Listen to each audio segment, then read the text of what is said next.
सुबह होते ही चाय ना हो ऐसा हो नहीं सकता। इधर मैंने चाय रख दी, जैसे ही बालकनी में आई तो काले बादल रखे थे और गुरमेट फिर से किचन में आ गई क्योंकि उसे पता था आज मेरी टिफ़िन में बनेगा पास्ता। तो ये मसाला मैंने रात को ही रेडी कर दिया था, तो मैं मिक्सर ग्राइंडर में डाल रही थी। मैडम फिर से आ गई कि मम्मा मैं ग्राइंड करूँगी। इधर मेरा पास्ता नमक और रिफाइंड डाल के बॉयल हो रहा था।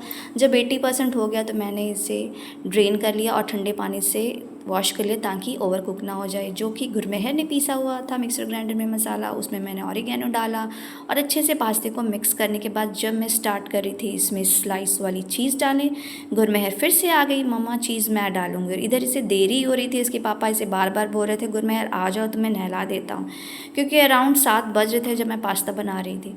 ये मैडम नहीं सुनती, इसने सारी चीज़ डाली तो पास्ता बन ही रहा था। तो हमने सोचा चलो आज हम भी नाश्ते में पास्ता ही खा लेंगे। तो फटाफट से पास्ता बनने के बाद ठंडा होने के लिए रख दिया, क्योंकि यहाँ किचन बहुत छोटी है ना, तो बहुत सारा सामान एक साथ नहीं आता। तो इन्होंने फ्रिज में दूध रख दिया था, तो मैंने सोचा इसे निकाल के थोड़ा बाहर रख देती हूँ, नॉर्मल हो जाएगा। और मैडम जी अपना नाश्ता पानी करके गुरमेहर अपने पापा के साथ स्कूल निकल गई थी।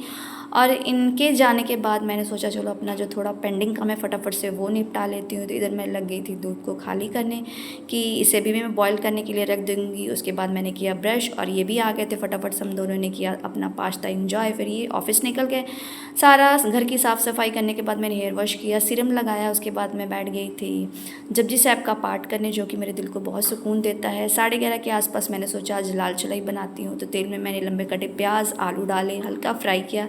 और आंटी भी काम वाली आ गई थी, उसने मेरी चलाई काट दी थी, तो वो मैंने फ्राई की। मुझे बहुत पसंद आती है चलाई, और इसमें ना सिर्फ नमक डलता है, हल्दी नहीं। और आज पता नहीं क्यों मुझे ना खीर खाने की क्रेविंग हो रही थी, और इधर मैंने खीर रखी और फिर मैं बालकनी में आई क्योंकि मुझे चाहिए था करी पत्ता, क्योंकि मुझे ढोकली भी बनाना था। ढोकला भी मेरा बन गया था। कभी कभी बालकनी में कड़ी पत्ता बहुत काम आता है। ढोकला मेरा जैसे ही बना, इधर खाना भी बन रहा था। गुरमेहर आ गई स्कूल से। जैसे ही गुरमेहर स्कूल से आई थी, थोड़ी हम दोनों की बातें चली। प्रीशियस मोमेंट होता है 5-10 मिनट के लिए। इधर मेरी खीर भी बन गई थी। उसके बाद गुरमेहर को खाना वाना खिला के उसकी ट्यूशन टीचर आ गई थी, तो वो चले गई थी पढ़ने के लिए। दोपहर के 2-2:30 बजे मैंने अपना लंच सुकून भरा प्यार से अच्छे से बैठ के किया, क्योंकि मुझे ना दिन भर में सारा काम करती हूँ, बट मैं लंच करूँ या डिनर या ब्रेकफास्ट, तो मुझे कोई डिस्टर्बेंस बिल्कुल नहीं पसंद। मुझे होता है कि कम से कम 10 मिनट में आराम से अपने आप को दूँ सुकून भरा। तो मैं अपना लंच एंजॉय किया, फटाफट से मैं किचन में आई, सारे बर्तन निपटाए, क्योंकि गुरमेहर अपना ट्यूशन पढ़ रही थी। इसी तरह से मेरी डेली रूटीन रहती है with my little world. Bye bye.